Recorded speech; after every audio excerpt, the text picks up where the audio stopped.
building tomorrow, but we're human today, where technology meets us and ideas lead the way. From business to connection, from vision into sound, we turn the boldest ideas into something real and loud. The synthetic echo, where human meets machine. Create it, build it, grow it, Push beyond what you have seen. The synthetic echo, the future starts right here. Hello, everybody, and welcome back to the Synthetic Echo, where we explore the intersection of artificial intelligence, technology, business, leadership, human connection, and parts of decision-making that should remain deeply human. I'm actually very excited for today's guest. He has spent more than 3 decades listening closely to what happens when companies and customers meet in real conversation. Tom Vander Well is an author, a speaker, a longtime customer experience researcher with Intelligentics. Hopefully I said that right. I've probably said that wrong. You got it. All right. Beautiful. Over the course of his career, he's analyzed more than 100,000 recorded business calls, studied the moments when trust is built, damaged, or lost altogether. He is the author of This Call May Be Monitored, What Eavesdropping on Corporate America's Taught Me About Business and Life. Tom's work raises an especially important question for this moment. As artificial intelligence becomes capable of transcribing, scoring, summarize, and evaluating nearly every customer interaction, are companies becoming better listeners, or are they simply becoming better at measuring people? Today, we're going to explore what customer conversations reveal about leadership, accountability, frontline judgment, trust, and the limits of automated analysis. Tom Vander Well, welcome to the Synthetic Echo. Thanks so much. I'm very honored to be on the podcast. Looking forward to this conversation. Awesome. Now, that was a very nice intro that AI wrote for me because I'm very personal in touch, you know. And as anybody who listens to this knows, I'm an AI guy. But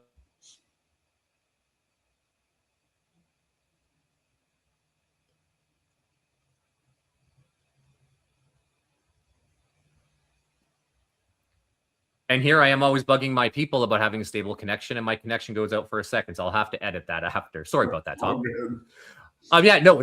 All I was asking, is there anything that I missed in that lovely AI written intro? No, not at all. That's really the thing. 30 years and 100,000 phone calls, and really measuring what matters to customers is really the thing that I've been in. And most of us all hear it, right? We call and they say, your call may be monitored for quality and training purposes. And most people are going, really? Does anybody actually listen to those calls? Well, yeah, I have. Apparently somebody does. Yeah. So I just would love to share some of the wisdom and life lessons I've learned from doing that. All right. Well, let's start off with some of those phone calls. We'll start off light. And as I said, I'm very excited. I was a realtor for 16 years. I've done cold calling. I've taught it. I am not a big fan of it personally, but I do love it. And some people are very enjoyable at it. And I think we'll have a fun conversation around it. But let's start off for fun. With all the calls that you've listened to, what are a couple of calls that you can think of, or even one call that you can think of that just stands out? Let's start off with like the best call that you just learned a lot, was absolutely ridiculous, whatever case may be. Oh man, when it comes to like outstanding calls, there are so many, and I can't tell you the one, but I can tell you that on many, many occasions, I have listened to customers who call in, and it's hard because typically when you get an escalated customer, there has been a breakdown in the service delivery system. Usually when a customer gets escalated, there's been multiple contacts, multiple conversations, and nothing has been done.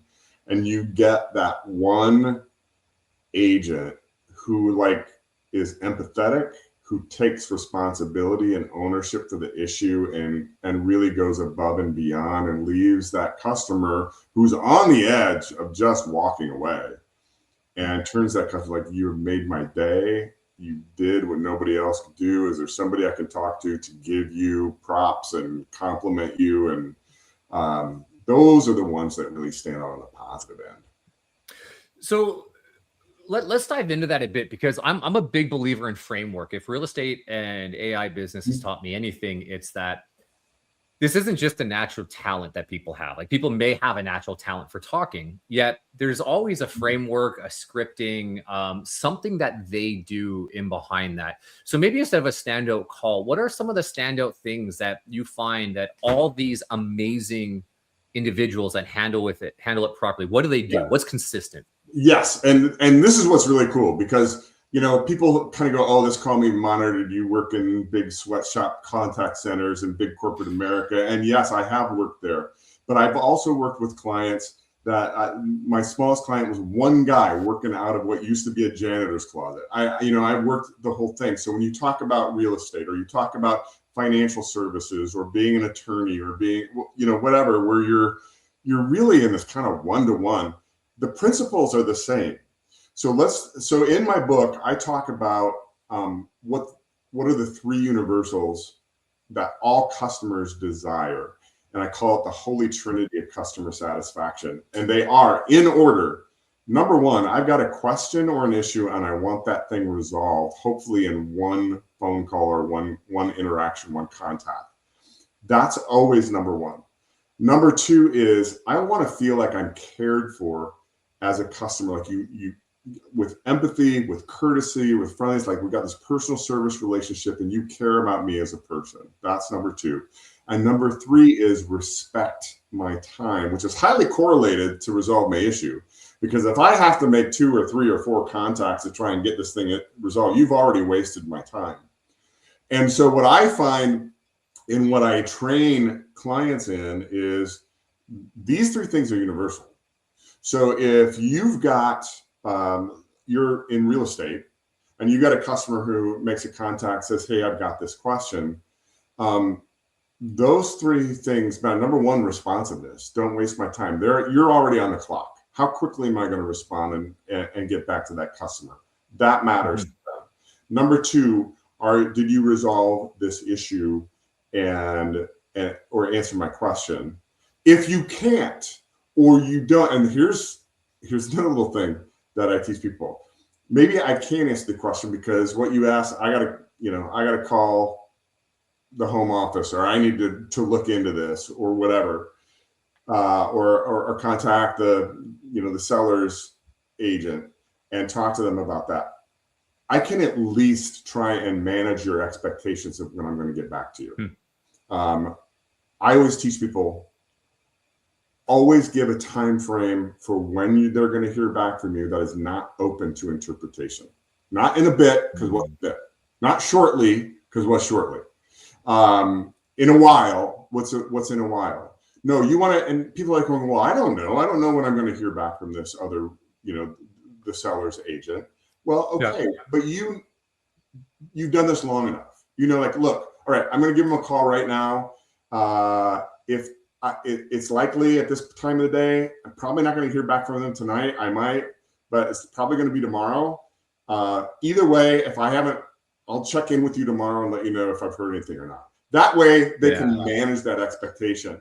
Increasingly, customers don't want this ethereal, you're going to get back to me in a while and I don't know when that is. There's something I want to touch on there, like to interrupt you if that's okay. Sure, go ahead. That is so powerful. Like, even if that phone call I've learned is, hey, Tom, I reached out to the seller's agent twice. I got nothing back. Yeah. And I want to let you know I'm still on it. If I don't hear anything by 5 o'clock this afternoon, I will give you another horrible update that I haven't fulfilled what you're looking for. But at least I'll tell you. Yeah, because a lot of people are afraid to do that because there are a lot of people are afraid to look silly, or they feel like they always have, like, do you run into that a lot? Do you run into people that feel like they always have to look like they have all the answers, or for the hesitation? Yeah. Yes. And the reality is the customer doesn't expect that. The customer knows. And what we have seen in the research business, so again, I've been doing this for over 30 years. Intelligentix has been doing this since 1987. And especially, we saw the difference. It started in 2008, 1 year after the advent of this thing called the iPhone. And it's only gotten worse with the disruption that Amazon has made in the business culture. We are increasing like time. I have this expectation because Amazon, and we call it, in our research team, we call it the Amazon effect. Yeah.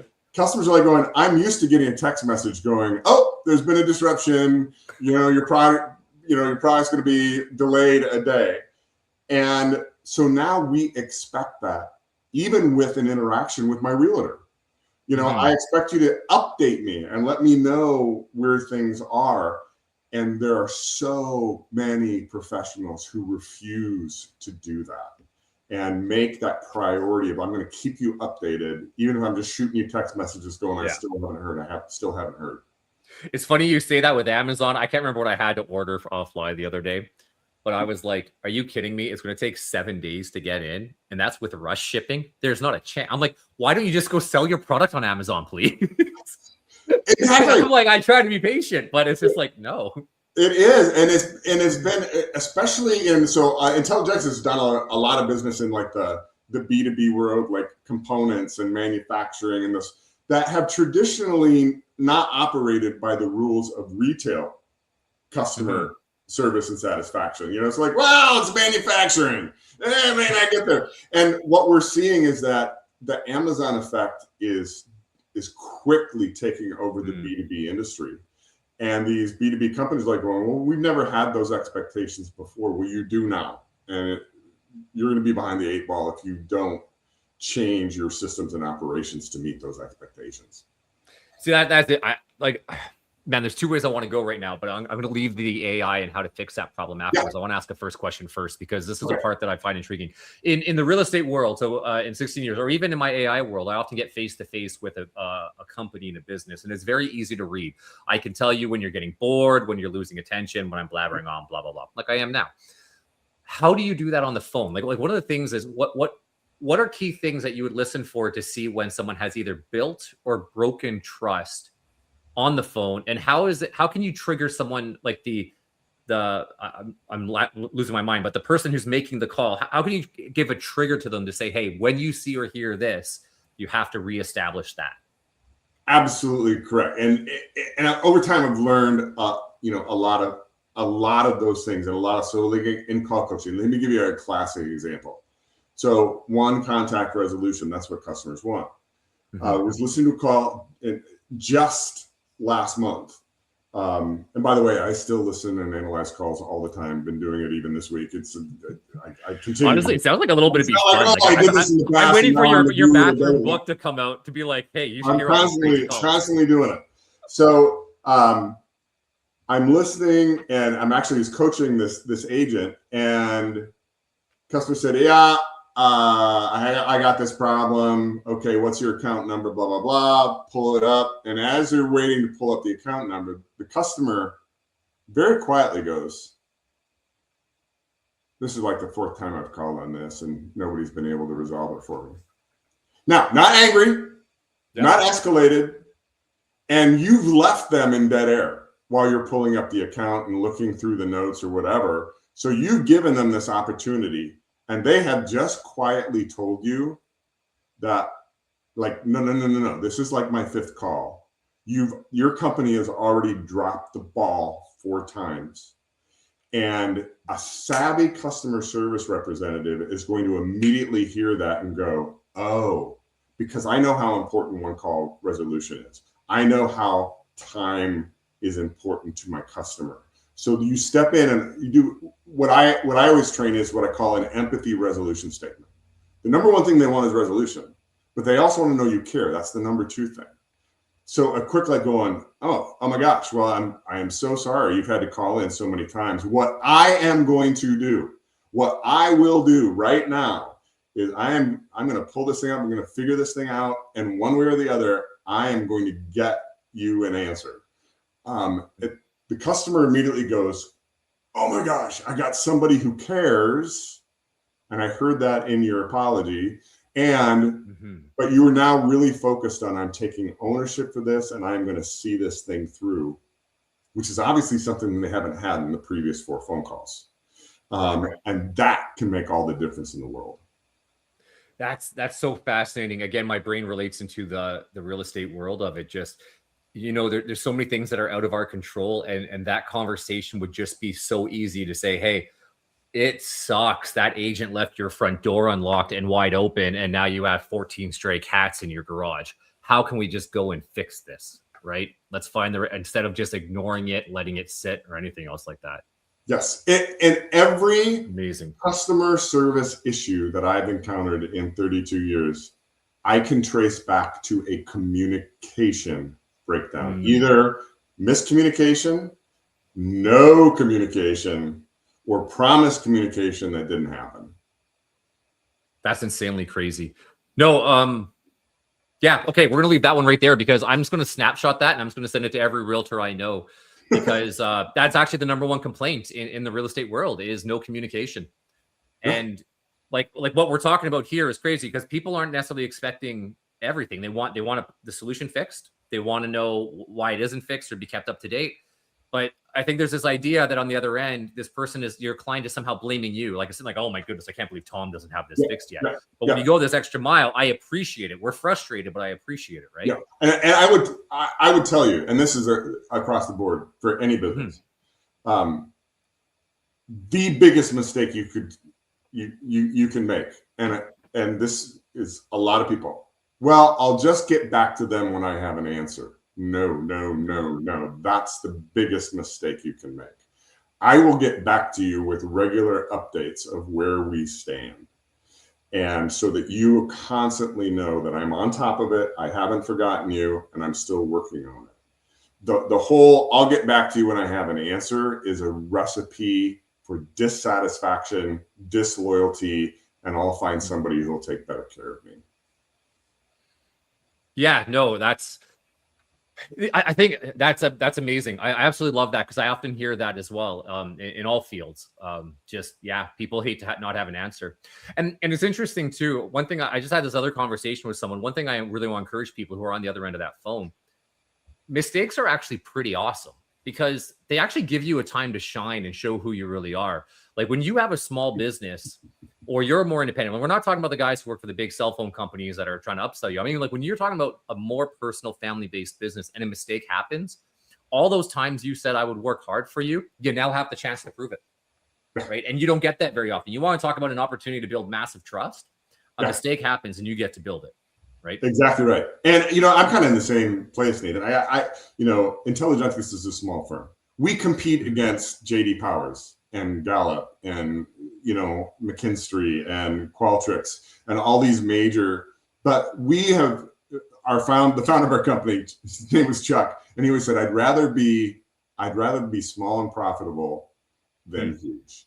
And so we're really focused on look, I'm not JD Powers, but you're working with me, not the summer intern. And you're working with the people that have been doing this for 40 years and have the expertise in it. And we're going to get back to you immediately and give you the highest responsive, service that we can possibly give you. And you're going to get a quality product. I'm going to stand behind it. And, that's where that small business and independent contractors or people that are independent, whether realtors or whoever, that's where you have a chance to shine because you can be more responsive, more timely, more high touch, more personable than bigger companies can ever. And you brought up something that we don't really get to touch on very often. Scaling doesn't automatically mean automatic profit. Just because you scale does not mean you're making more. I know a lot of realtors that sell a lot more homes a year, but they have $30,000 a month marketing budgets. At the end of the day, they have to deal with, if I dealt with 30 clients and let's say I made 500 grand, just as an example, they deal with 100 clients and they make 800 grand. Well, that 30 to 100 is not a direct scaling like that. Honestly, it's a pain in the ass to get to a certain size. It really is. Yeah. All right. Okay. So as an AI guy, because I absolutely love AI, I will fully admit I have AI people who respond to my emails. I have AI agents who respond to my messages. But I'm also a big believer that we cannot lose human connection. And this is such a funny topic because I think AI serves this role in quick connection, but I think it can also very quickly, a company can go overboard and lose what makes them special very quickly. So what are your thoughts around that? When is it good? When is it bad? So AI as far as our experience fits into a couple of different categories, and I have to kind of qualify between those. So when it comes to, let's say, in our industry, AI how is AI changing the whole idea of call monitoring and call assessment? It's in progress, like a lot of things with AI. It's going places, it's going to get there, but right now there's a lot of things that AI doesn't do well. In fact, right now, AI doesn't really listen. It can't listen to actual recorded phone calls. It can listen to a live interaction. Yes, but there is no AI platform that you can upload a recorded phone call, an MP3 or a WAV file, and it will listen to it and analyze it. So you have to transcribe the recording, and then it will only evaluate from the transcription. And believe me, I mean, we have colleagues and competitors in this industry, and we're all talking about it, and it's stupid. Now, somebody's going to figure that out, and eventually it's going to happen. But right now, that's kind of where it is. So there's some pluses and minuses. There are things that AI does really well, like the really simple things. Did they use the customer's name? Did they, use a please or thank you and give that courteous thing? But then there are things that AI really struggles with. And what we have found is that there's about a 15 to 20% fail rate on what AI scores and analyzes. So there's a plus side. It does, 75, 80% of the time it's getting it right. And that saves the analyst a lot of time. Still has to be audited, make sure that it's doing that. So that's kind of in the whole QA process. When it comes to customers, the example that I use, Nathan, is this. So early in our career, we have done business with so many banks and financial institutions. That's been a big client for us. And back in the day, the number one question that drove phone calls to the bank or to the financial services place is, what's my balance? Well, I mean, in some cases, like a huge percentage of calls were just like, hey, what's my balance? That call no longer exists because we can get our balance a million different ways. And that's a great example of where, AI takes care of this low hanging fruit, where it's a simple question that's easy to answer. The shift has happened this way. If I am at a point where I've exhausted what technology can do for me and I need to speak to a human being, I darn well better get a human being who knows how to take care of me. And so here's where the split happens, because a lot of companies are like going, no, we want AI, we want technology to answer all questions, to take care of everything. And there's a certain percentage, it's not. I mean, we're just not there.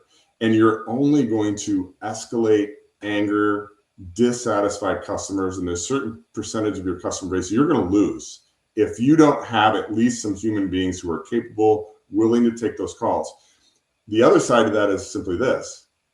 If I'm a customer service representative and that phone is ringing, I can be pretty guaranteed that it's probably something complicated. It's probably something multi-layered. It's something that is, I'm calling because I've exhausted every other. It's no longer check my balance. It's where did the $10,000 go? And so the reality is that the human factor has actually, in my mind, become more important. It may be, we may need human beings less, but when we do need them, it is critically important. And the businesses that don't appreciate that, I think, are the ones that are going to lose in the long run. Yeah, I love, like, I'm so on gear with you here because I look at small businesses that are trying to compete against the big boys. And this is where I think AI has this beautiful thing. Like, I'm not going to be answering messages at 2 a.m. yet it's good to have a responder. And by the way, my AI, and this is my only tip to people, you can tell me if it's wrong, but I make it admit that it's an AI. I don't even hide it. I don't wait for them to figure out. I just say, hey, Tom, it's Sushi, Nathan's AI assistant. He's sleeping. It's 2 a.m., but he wanted to make sure I'm set up that I can answer any quick questions you have, or if I can let him know to call you first thing in the morning, right? Great touch. It's when we start replacing the sales process. And then this is where I'm beginning to see a lot of it. They're trying to get, and I used one for a while. It sucked. I tried to get an AI dialer to replace the sales process, right? And that is the human mastery of sales that we can't get rid of. Like, you're talking about how it can't record certain things. Like we have to listen to the pitch and the tones and figure out what's going on in a sales call. An AI has no clue around that, right? Yes, exactly right. And I just talked to an AI bot a couple of weeks ago with a company, and I got double charged, and so I'm trying to get a refund. And so I get Molly, the AI bot on the front end. And as I'm explaining about it, Molly was a great example of a company that has invested in AI but isn't refining it as it should be, because Molly like repeated everything I said incessantly. And then when I would say, no, I need this, and I ask a question, it was constantly hearing, okay, well, here's what I'm hearing now. And it repeated again and again. And it was just, it was such a waste of time. It was so aggravating. And it's one of those where it gets to the point where I'm ready to just start cussing on the phone, hoping that will immediately get me to a human being. Yeah. And we've all been there. So I've had AI bots that are amazing and really, really good. But just because you have the technology and implement it, that technology could be actually driving dissatisfaction and actually shortcutting. So make sure, and I find the same thing as we work with AI in the quality assessment process. We're constantly going, okay, AI should have cut that. We have to refine it. We're constantly refining, constantly changing the prompts, constantly instructing it. And I think that there's a lot of businesses that want plug and play with AI, and it doesn't work that way. No, I agree with you. That is where it gets really hard. And I'm finding, like, going back to the calls and just a different idea. When we had a brand new lead come in, we had an AI dialer call out to it. It had a very, very low success rate. Yet, ironically, when I have a 2,000 person database or 300 past clients and I'm calling to invite to an event, or just, hey, Nathan, like a lot of my people knew I was super busy, right? So they'd be like, hey, Nathan's super busy. I'm the AI dialer, Frank. He wanted me to check in with you to see if you wanted a CMA on your property. And if not, that's cool. I'll just mark you down as we'll bug you next year, right? Something like that. And it was very simplistic, but you can't go in depth with that, I found, at all. Right. Absolutely. Yeah. That's okay. So that part's amazing. I absolutely love it. I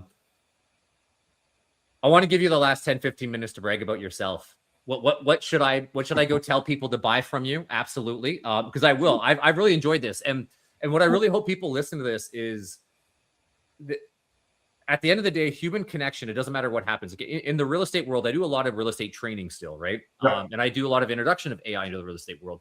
Yet one of the trainings we keep going back to is we have to go back to the basics. It's like the last 16 years, we've lost the sales protocol. We had a sales protocol guy in. We were losing the sales protocol. So we're going to go back to the basics around this, right? So I really hope anybody in any field picks up your book to be able to talk to you and understand that this is customer service. Maybe you're not on the phone. Maybe you are on the phone. But if you're in front of a client, if you're talking with a lister, you're talking about a mortgage, you're talking about whatever, these are the same concerns when they call in, right? Yes. So tell me about your book. Tell me about what is my listener going to expect when they pick it up and read it, and how is it going to benefit their life dramatically? Absolutely. Well, so the root of the book was I was sitting over 10 years ago. I'm a journaler. I love to journal. This is something, a discipline I developed in life. And so I was sitting at our local pub here in Pella, Iowa, having a pint and just journaling. And I began thinking about all of the life lessons, not just business lessons, but life lessons that have come from listening to 100,000 phone calls and coaching people and training clients and helping them improve their service experience, their customer experience. And I just started writing. I kept writing, and I ended up like over 30 things.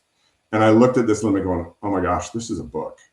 And so it took over 10 years for it to happen. It's finally happened, which is awesome. But to your point, Nathan, I really want to say, look, I've had people, the biggest compliment I've had so far from readers, like this lady, she's like, well, you know what? Tom, I read your book because I like you. I know you. You're my friend, and I wanted to support you. But I honestly didn't think I would like it. And I honestly thought it has nothing to do with me, because what am I about corporate America? I'm a hairdresser. I own a little hair salon. And she said, oh my gosh, she goes, I couldn't stop turning the pages.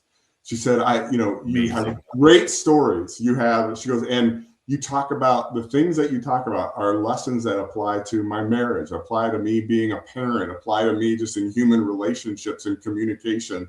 And she said, yeah, even some of the business principles I can apply right in my own hair salon. She said, so thank you. So that's what I want everyone to know, first of all, is the book is really designed. I not only want to help people in their business, but I want to help people become better human beings. And that's that really drives a lot of the book. The book is available on Amazon, and Awesome. it is, you can find it there. This Call Me to Monitor What Eavesdropping on Corporate America taught me about business and life. And it has something for everybody.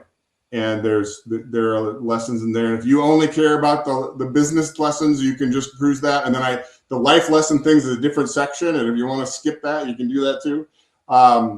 If you haven't noticed, I love to speak. And so if anybody that's out there like going, hey, this would be a great topic for our next national sales convention or what? Oh, absolutely. Yeah, I would love to get in front of the audience and share the lessons from my book and the things that I've learned. And I'm happy to workshop, keynote, whatever, to just tailor it to whatever it is that you need, because that's what I just love to do that. And I think I have your website going around the bottom. I got to figure out how to clean all this up. But if they go there, are they able to book you direct? Are they able to bring you in? Because like I know I do a lot of public speaking as well, and what I love about this dynamic right now, it is literally like AI is great, and that's what I teach on, all those annoying things. Yet I cannot stress to people enough: you need humanity. People love humans. They love I got into the email trap, man. I gotta go back. Sorry, I got to digress. But like going back to that too, like you talk about 2008, how things changed. I got into real estate in 2010, and so like Facebook was just becoming a thing in 2010. It only came out in 2007, right? And I got into this habit of getting off the phone and emailing people, and I just like everyone does, because I was afraid of the phone, and I lost all human connection, all of it. It was like a re-skill thing. So. And there's a whole generational piece that we haven't even gotten into, Nathan. But Gen Z they do not answer the phone. They don't pick up the phone. Yeah. And they don't use the phone unless it's an emergency. And so that has changed the landscape of business. And there are all sorts of nuances to this whole thing. But we need that human connection. And one of the things, there are just like a handful. And I've got this whole training that I've done with a million different audiences. It's 7 simple things that anybody doing any business who's having conversations with any customer, you do these 7 things consistently, and it's going to improve the satisfaction of your customers. And most of them are so simply stupid that you don't even think about it. But we don't do it. We just don't do it. And so, so I love to get in front. No. Wait. I'm not going to let you go now. All right. Now I'm going to be sleeping. I don't care if this takes 5 minutes. Give us the Reader's Digest version. Tell me like why I'm going to bring you into my next seminar to actually teach us. I got to know these 7 things. Otherwise, I will be texting you in person at 2 a.m. Yes. Like, Tom, tell me these 7 things. Let's quickly do it. So one of them is simply what I call an ownership statement. Nobody takes ownership. It's as simple as saying, here, I would say 90% of the time I listen to a customer service call. Here's what I hear. Thanks for calling Acme Anvils. This is Wiley. How can I help you? Wiley, my anvil didn't arrive. It was supposed to be here yesterday. I still haven't gotten it. Okay, what's your address? Okay, it's 1, 2, 3, 4, 5, 6 feet.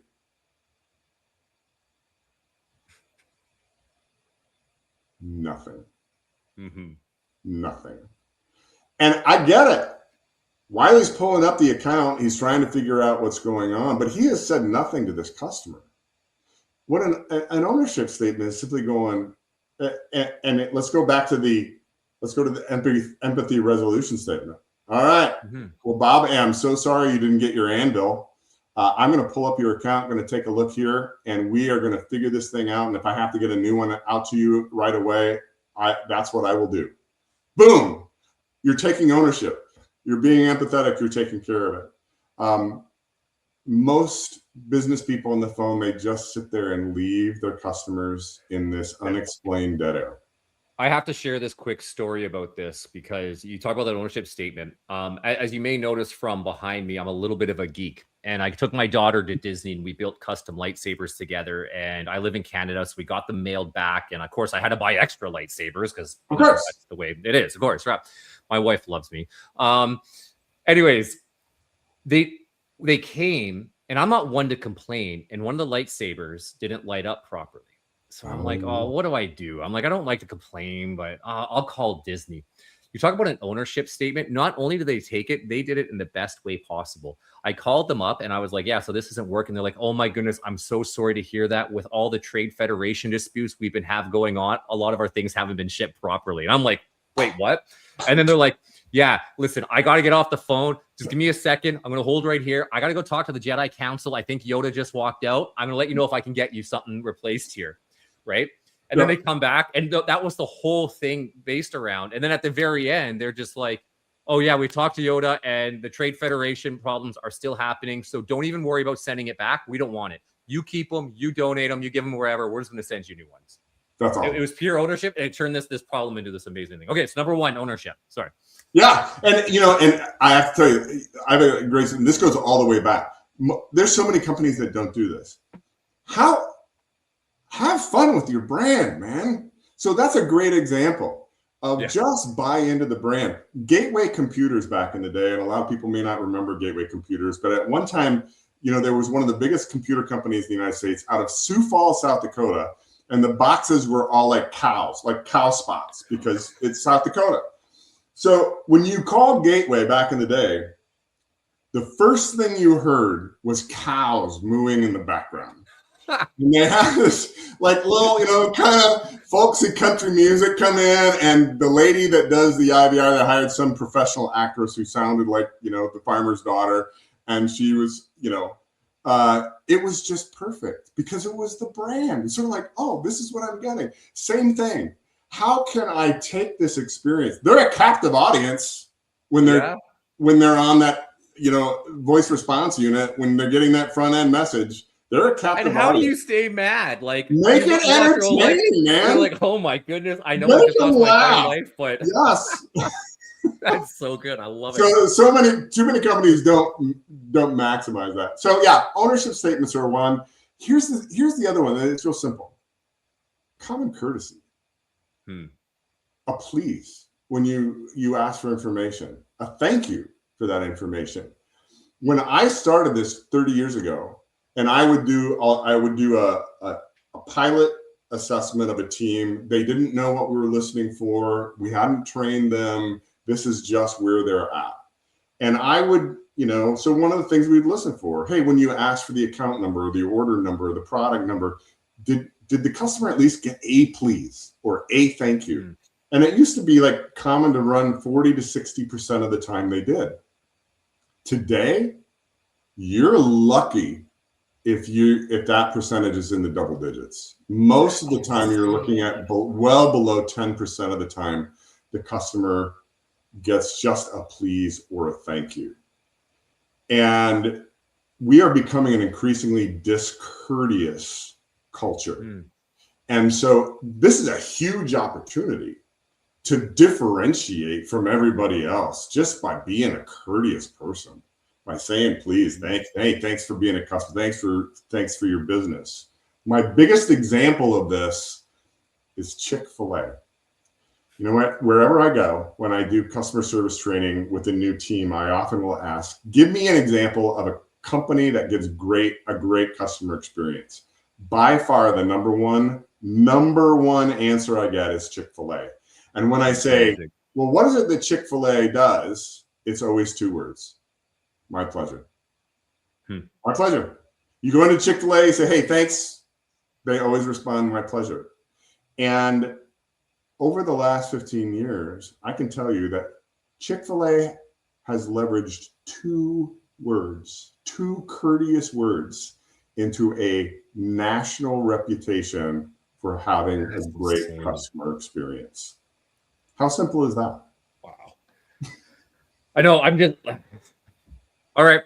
Number 3, because that's like, we make my daughter polite. We tell her to say please and thank you and may I's, and I think a lot of parents try to do this for their kids, but we actually do it. And I'm thinking about, it makes sense why we get a lot of compliments around it, right? Yeah. And it shouldn't necessarily be that way. Like this is just normal. She's just being a human being.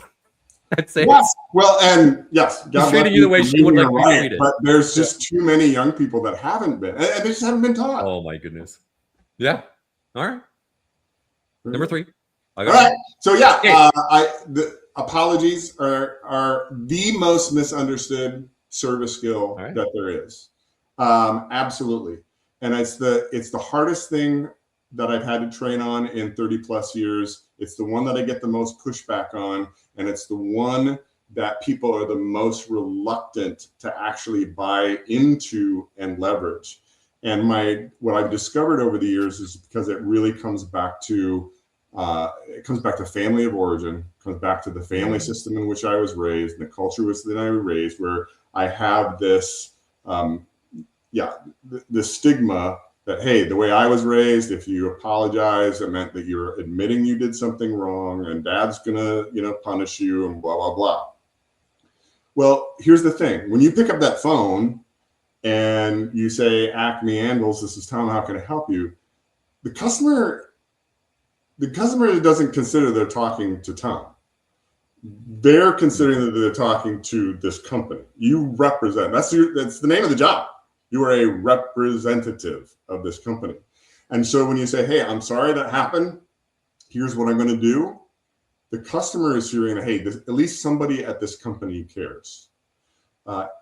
They're not blaming you. They're not going to say, oh, well, you're taking responsibility for the fact that my package didn't arrive on time. They don't hear it that way. No matter what you may be feeling, they don't hear it that way. So you almost have to differentiate and understand that in this business interaction, when I say, hey, I apologize, or hey, so sorry that didn't happen, what the customer hears is, oh, good, I got somebody that cares. The number one thing that I struggle with in coaching is most people will then want to default to saying, unfortunately. Yeah, well, we sent it out, but unfortunately, there was a delay. Well, no. Think about that for a second. The word unfortunate, the root word is fortune, luck. So when you say, hey, unfortunately, there was a delay, you're saying, well, it was your bad luck that it didn't arrive, or that there was a delay. And so what you're really saying is, well, my friend, I hope you didn't buy a lottery ticket today because your luck has run out. And that doesn't communicate I feel bad. I feel bad that it didn't get there. I care that it didn't get there, which is when you say, hey, I apologize, or I'm so sorry that didn't arrive. Here's what I'm going to do. There's a sense of concern for that customer that gets communicated that unfortunately doesn't. What I love about that too, and I think it's the undervalued superpower, is it also humanizes you. What I think you said there is brilliant, and people need to realize this. When that person's calling you, this is not personal. They think you are the company, and so when they think they're yelling at you, it's almost like they're just yelling at the CEOs or the brick and mortar, and it's just going to bounce off your customer service Mercedes and whatever. Yes. When you start to interact, though, and I love it, you take ownership. You use courtesy, you apologize, you're being humanized now to the person. And now essentially it's kind of like going from here to arm around them. Let's go deal with this problem. Right. Yes. And that's a very easy, powerful place to be, especially in the customer service world. Exactly right. So just, conversationally using the customer's name, personalizing them makes a difference. So that's another one. And then because one contact resolution is so important is why, and you'll hear this, most companies do a pretty good job of this today, but you'll hear that, hey, what else can I do for you? Is there anything else we need to talk about? The reason that companies do that, and it's a good thing to do, is like, while I have you on the phone, as long as we're talking, let's make sure that we get everything out here and we take care of everything, because it really does push into that that one contact resolution for whatever it is you may need. And don't waste my time, because if I hang up the phone and then I have to call back because I just remembered something else that I was going to ask, now I have to call again. I got to sit in queue again. I got to wait for the next agent again. I'm just duplicating everything. So that's an important question. The key that I find with that one, though, is that it can become so cookie cutter rote. Anything else I can do for you today? That it becomes insincere and almost like, I hope, please don't ask me anything else. Please don't. And I just throw it in there because I'm required to by the QA team. For a real estate agent, for people that are like, there's a million different ways to communicate. What you're really communicating is, hey, look, are we good? Is there, did you have any other questions while you got me on the phone? What else before I let you go? There's just a million ways to conversationally communicate that. I just want to make sure we're good before we end this phone call. And so finding that personable, conversational way to do that is the key. And in the sales world, it's so critical because we used to, that would be how we get the final objections out, right? So the way I would often handle it is say, okay, Tom, thank you for sharing everything with me. Listen, before I go, while I have you on the phone, is anything else on your mind? Yes. Right? How can I help you? Do you have anything else I need to take care of? And 99% of the time it's no, we're good, right? Door knocking. I remember I used to door knock, and when I changed up my scripting around it, and I just said, hey, my name is Nathan with ABC Real Estate. Listen, man, I just listed a house and I found that a lot of people had questions, and I've been doing this for a long time. So I'm a realtor at your door. What questions do you have that I can answer for you? Yeah. Right. And it was just that, how can I pour into you attitude? Right. Right. Exactly. Right.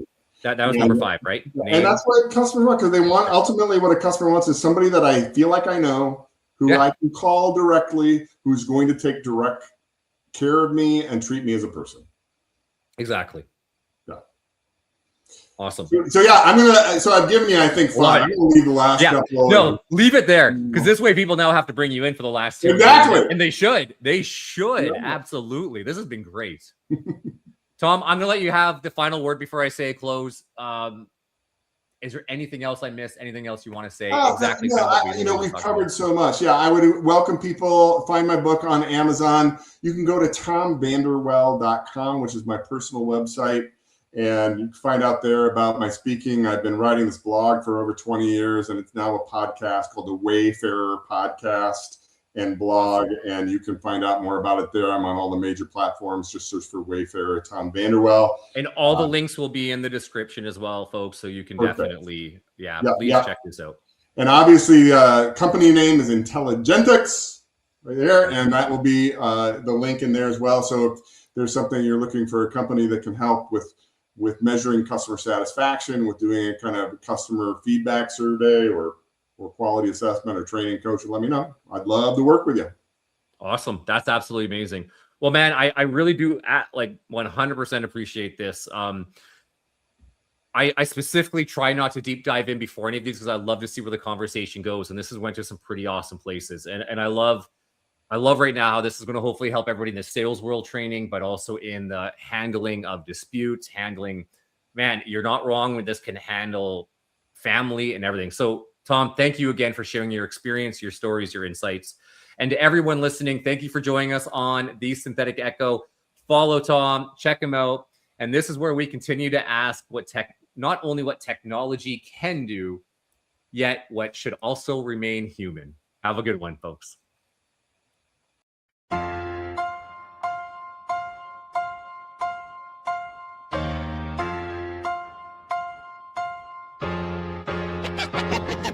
We're building tomorrow, but we're human today.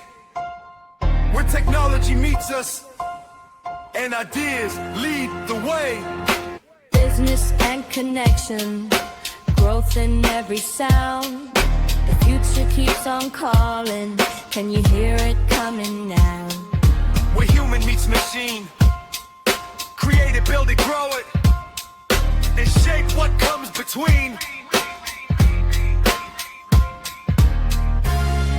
The future starts